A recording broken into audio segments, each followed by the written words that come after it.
Hello, how's it going? You're listening to Born Optimistic. We're coming from David Keenan's house. David, how's it going? Welcome to the hovel in Marino, the Marino outpost. Far from a hovel it is, David. David, I have to ask you first, where do you sit on the optimism spectrum? Well, I'd like to say I'm an eternal optimist. I think you have to be, as an artist, in order to embrace failure when it comes, and the slim times, and I tend to wake up in the morning and pull those blinds and say another day in paradise, I really do, and that's just right now. I've been through periods of bleakness and blackness, and but now I take the black dog for a walk, not the other way around. That's a great thing to be able to say. And were you always optimistic? Is it something you feel you've learned as you got older, or were you like this as a kid? I'd like to think I was. I always had a flame within.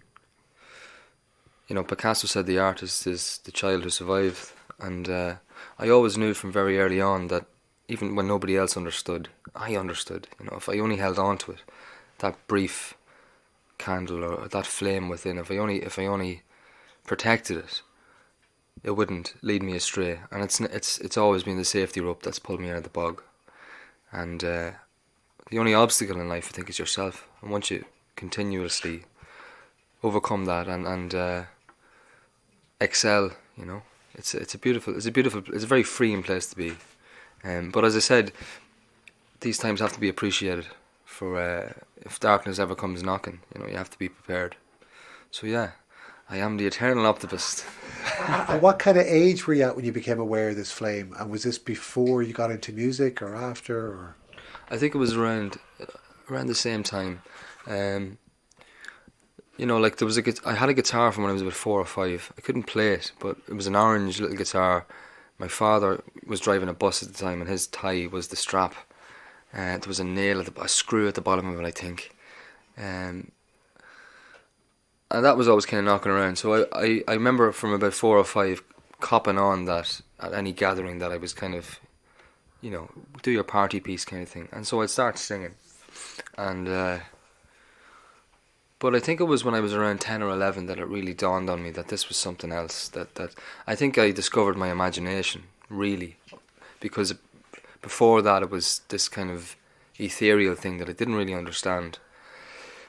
But around 10 or 11, I wrote for the first time something out of my own imagination, my own psyche, down on a page. It wasn't in school; it was in the back of my mother's car, and I'll never forget that day. And after that, I was just fascinated with it, and the power and.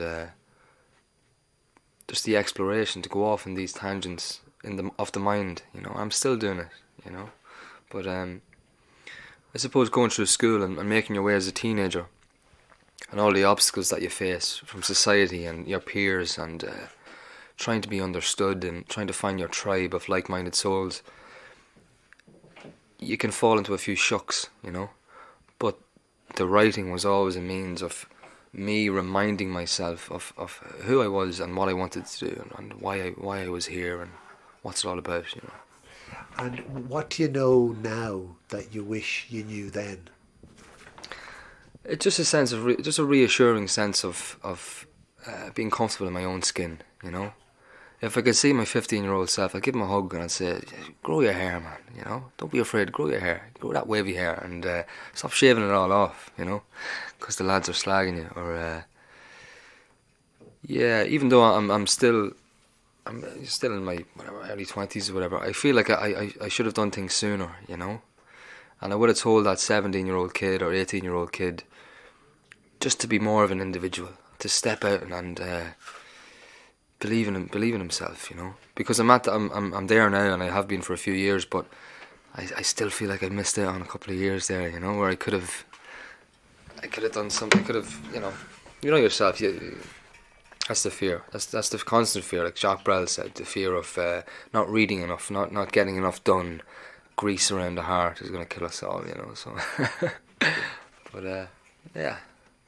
What can you remember about that day in the back of your mother's car? You said it's very vivid. Well, we were on our way to the Yoma Folk Park, the Yoma folk museum, Ulster Folk Museum, and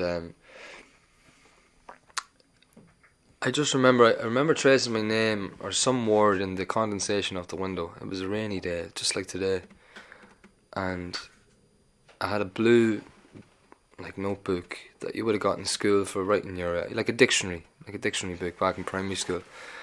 And I remember writing something in it, like really, like the sky is blue, the grass is green kind of stuff. But it dawned on me after I watched the words come out of the pen onto the page that it was almost like a spell, And I felt like a witch doctor. And that's the very same feeling. I still have that feeling every time I write a song, or I'm writing every day. I still have that feeling. You have a little candle and you're walking in the dark.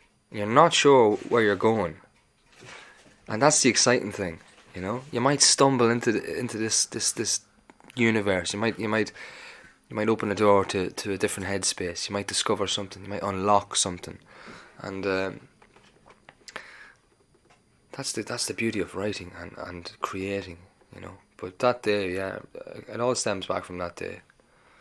It could have been dawning on me for a while, and there was moments growing up where I disowned it and I neglected it because I was, again, I was talking with peers and you're trying to fit in, But it's always looked after me. The muse has always looked after me, So you just try to do right by it.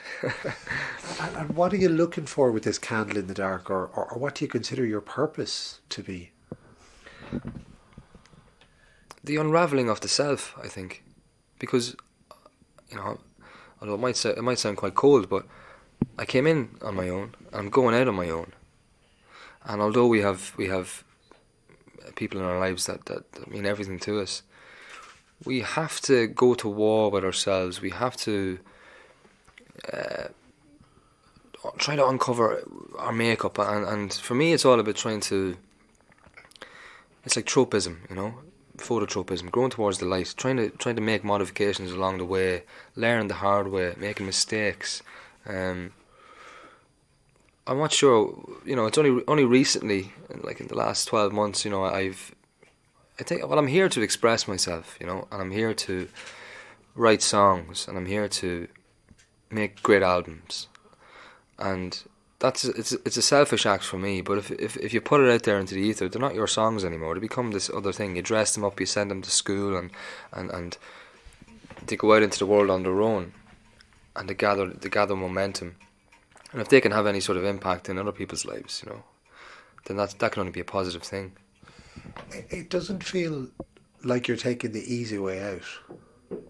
No, but there is no other way for me, I've had the opportunities to go down certain roads to take a bag of silver, and it's this is a vocation for me. It really is. This is a craft. I'm trying to sharpen my tools every day, This isn't some whimsical thing, that I see myself doing in my 20s and then making a few bob and moving off into something else.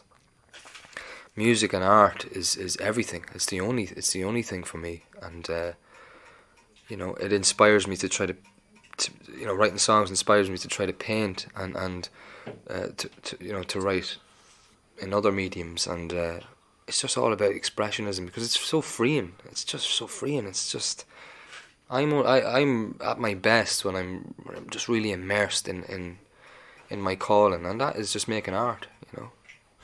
What were the foundations for all this laid in your childhood? I mean, obviously, the fact you were given a guitar at such a young age, like music was around, important, treated as important?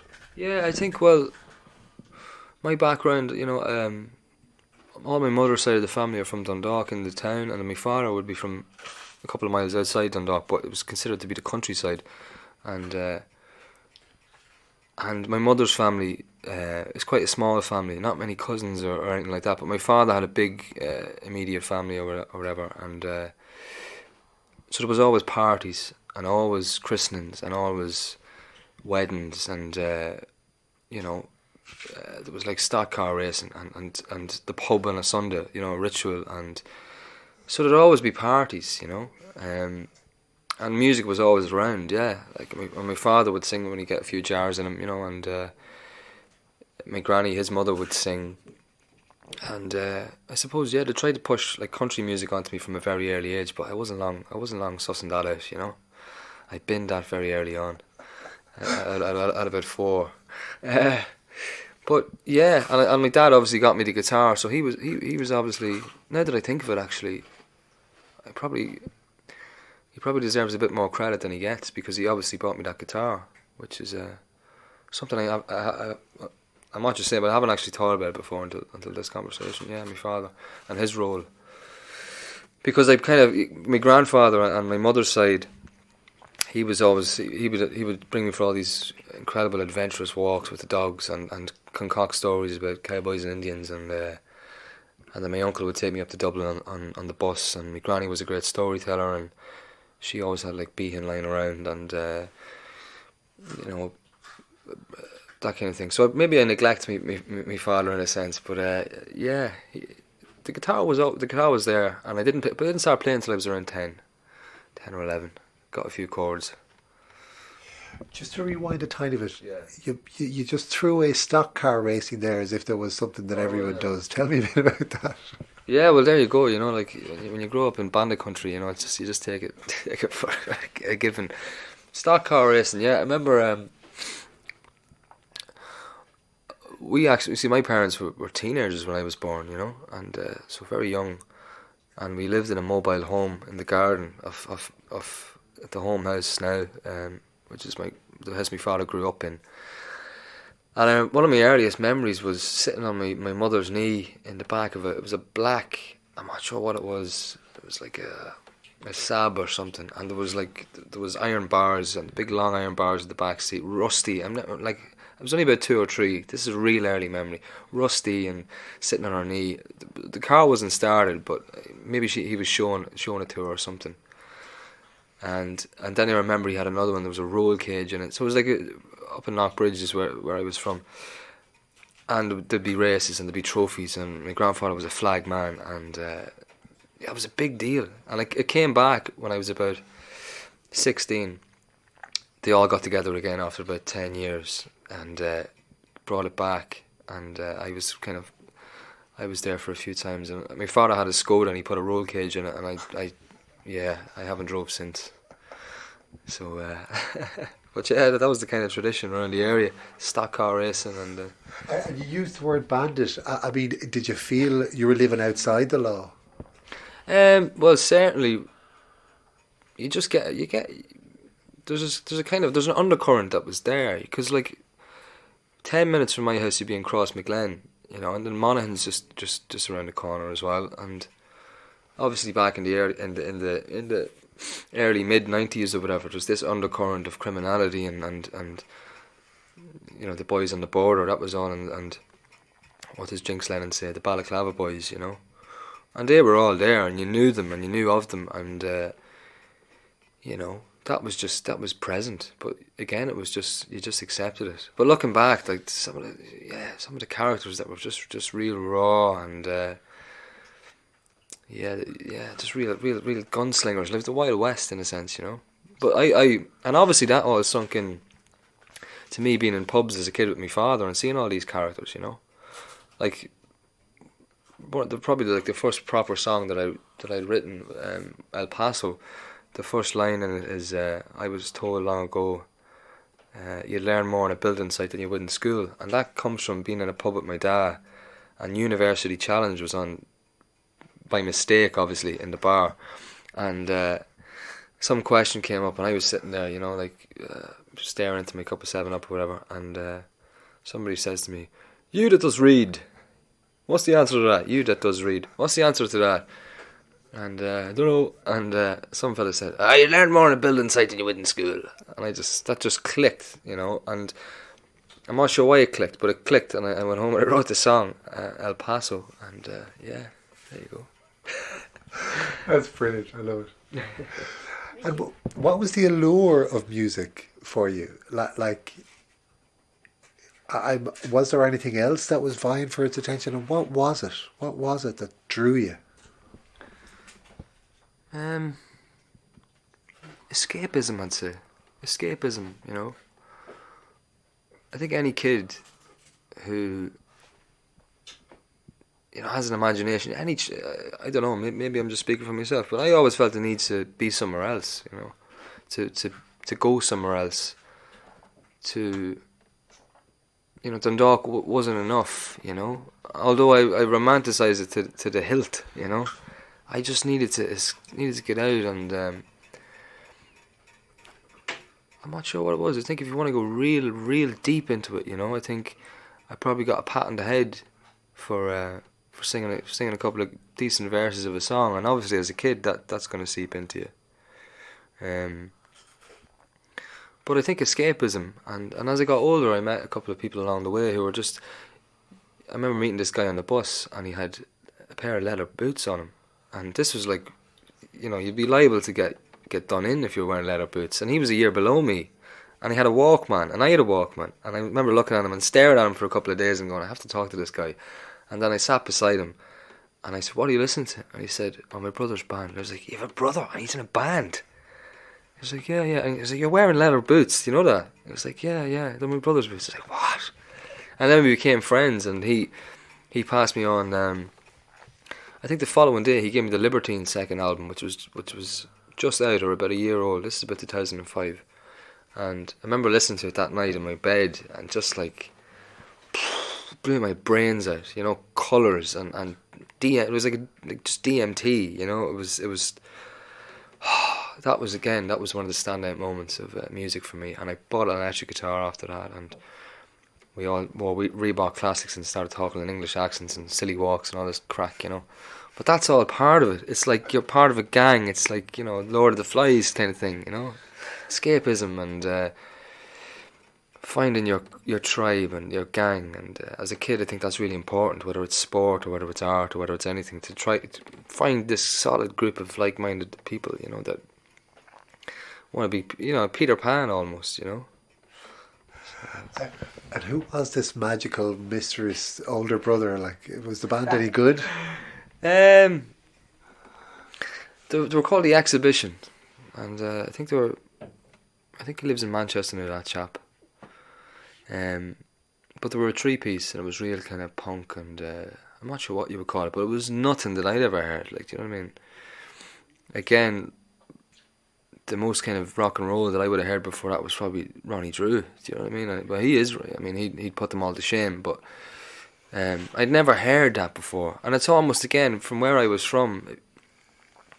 Maybe there was an element of suspicion of even listening to an English band. It's like, I don't want a piece of that. And obviously with Doherty and stuff at the time, I think he was in the tabloids a lot at the time, and I was going, I can't listen to that. I'm not listening to that. You know what I mean? That guy's a junkie. But when I listened to it, the Libertines were like, there you go. They had their own world. You couldn't imagine them outside that world. They had their own slang, the way they dressed, the way they talk, and the poetry, and then just the rudimentary recordings. Everything I'd heard before that was all polished, and you hear it in primary school. It's all just like pop music. And then the Libertines were like, it's this all these mad sounds, and you can hear them talking and spitting and whatever in between takes, and it's like, Jesus Christ, this is how you should record music. And it was like, well, I can do that as well, because it was so kind of accessible, because it was guerrilla warfare, and that was really inspiring that time. And your song, Lawrence of Arcadia, is that a person? Is Lawrence a person?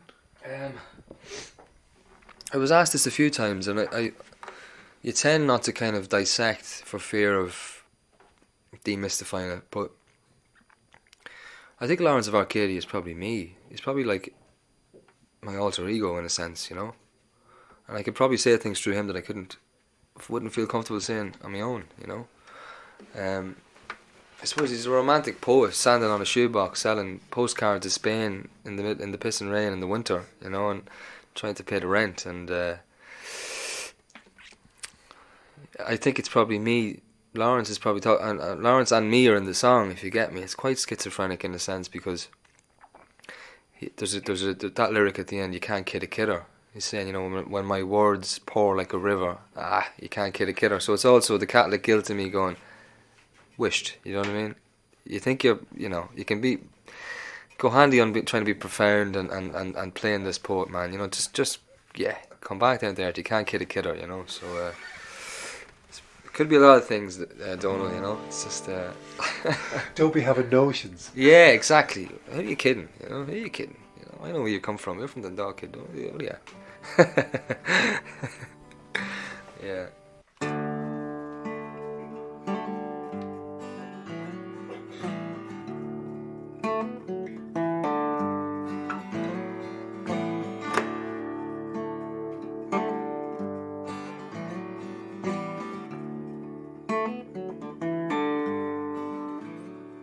I have just realized my mind has been asleep. My past lives in a mausoleum. I sell postcards of Spain outside the GPO to remind us of sunlight in winter. It's a thankless job, but poetic tendencies just will not pay my rent.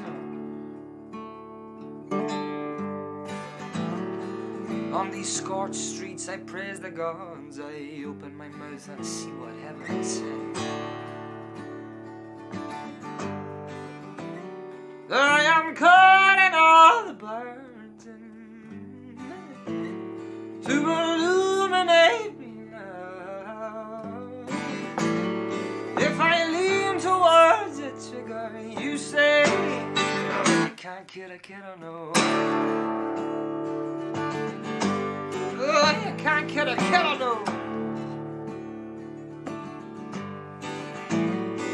I am Lawrence of Arcadia. Who exactly are you anyway?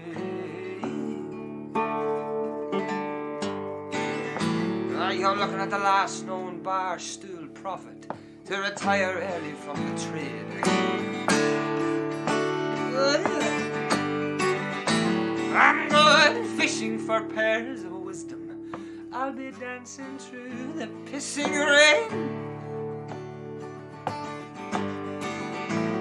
You're welcome to join me, young annoyance, for I find you quite amusing on the sea. Oh, I am calling all the birds to illuminate us now. If I lean towards that trigger, you say, nah, you can't kid a kidder, no. I see you can't kid a kidder, no. I must consult Christie, who's selling bin tags from his liberated bicycle of gold.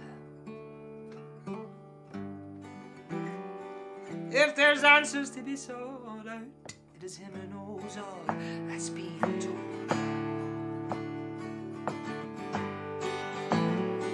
Gonna eat your dinner off my shoes, Baba.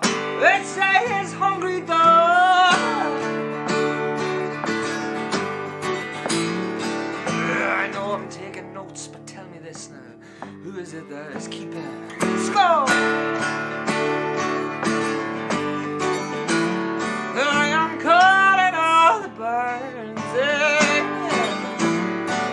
illuminate us now. Should my words flow like a river, you say, ah, you can't kid a kidder, no. I see you can't kid a kidder, no. No, you can't kid a kidder, no.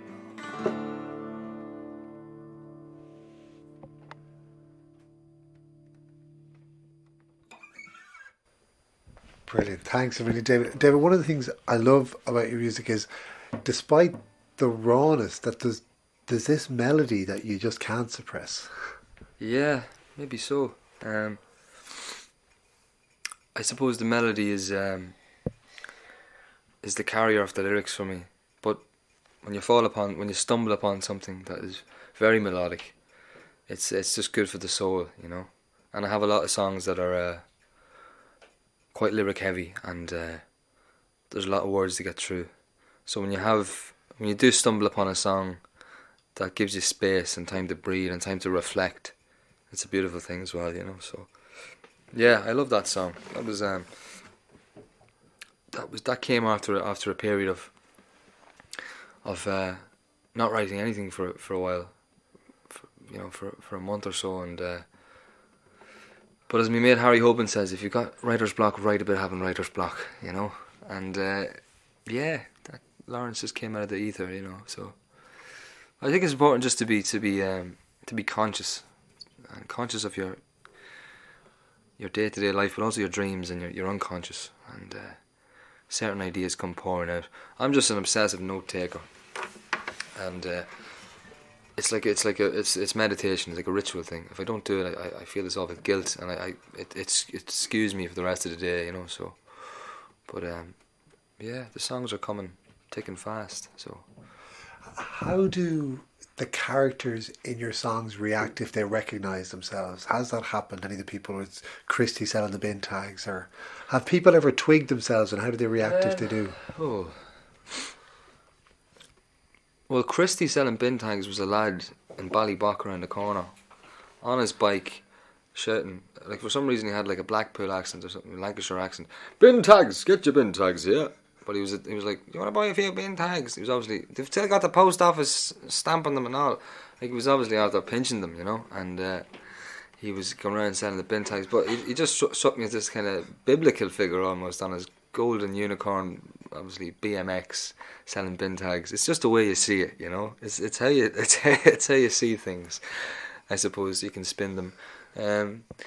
But this tour that I've been on is my first tour just on my own, I suppose, as you know, it's my own tour. Ever the bridesmaid, never the bride. But this tour has been the first time they've been my gigs, you know. And people have come up to me and said, you know, this lyric and this lyric and this does this to me, and one guy in particular, I've got a song called James Dean, and one guy came up to me and said, the song James Dean, basically is James Dean, he doesn't want to be an actor anymore, he just wants to drive a train for Éireann Road Éireann, and the chorus is in me father's clothes. But this guy came up to me and said, you know, my dad he drove a train, and he died last year, and I got his job and I wear his uniform, and that song, you know, and he says that he covers the song in bars. And this was in Drogheda there a few weeks back, and I just had a moment where I was just, you know, I said, listen man, I wrote those lyrics for you, I didn't write them for me, you know. And it's through experiences like this that it really drives it home, you know, that what you're putting out there, and people connect with them, and you have a responsibility almost to your songs. But it's a very strange feeling, and it's so new to me as well, you know, the likes of that story, and others similar. And that's the whole thing, you know. You record a song and you put it out there, it's not yours anymore, it's just not, and that's the way it should be, you know. You try to put it out, you put it out for yourself, but if it can benefit the human condition in any way, shape or form, that's what art is for, you know. It's cathartic, and it's healing, and yeah, it's been a real journey so far on this tour. It really has. What do you think of the state of the wider world, the world we find ourselves in? You know, you're 24 years, hopefully you've got the vast majority of your years still ahead of you. When you look into the future, what do you see? You know, you don't want to be prophesizing doom. I think from good music always comes from times of struggle, and that's been documented, well documented. I think that compared to what it was maybe in the 80s or in the 50s, I think we have it pretty good, you know, in terms of the majority of people can survive and they don't have to emigrate, you know. But I think spiritually, I think it's probably the worst that it's been. And I only say that because of the generation that's come after my generation. I think we escaped. We got the tail end of social media and the internet, and we're living in a time where, you know, it's the death of boredom. At this moment in time, there's no such thing as boredom for kids anymore, because they have iPods and iPads and thrown in front of them. And I'm not a parent, so I can't sit here and lecture, but I do have younger siblings, and I just see the effect that it has. I think, as I said, the lack of boredom. Boredom's really necessary in a kid, you know. Like, when I was growing up, you'd be plaguing your dad to bring you somewhere on a Sunday, and he's like, I've got the feet up, and Only Fools and Horses is on. I'm not leaving this house. Go in, come back in when the street lights come on, you know. And it's true that you discover the guitar and acting the maggot and getting into trouble and meeting people, and that's really necessary in the makeup of a kid. And I think that's disappearing, which is dangerous, and that's why music's so important. And musicians and artists who are putting out really honest work into the world, they're needed more than ever, you know.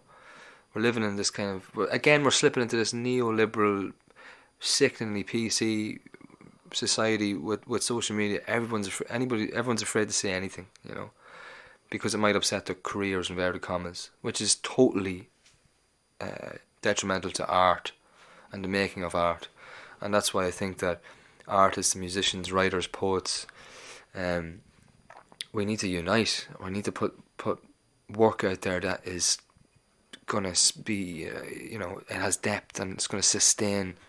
And forget about yourself, you know, because if you got this far as an artist, you know, you know who you are. You're an individual. What about the people that are coming up that need a bit of guidance?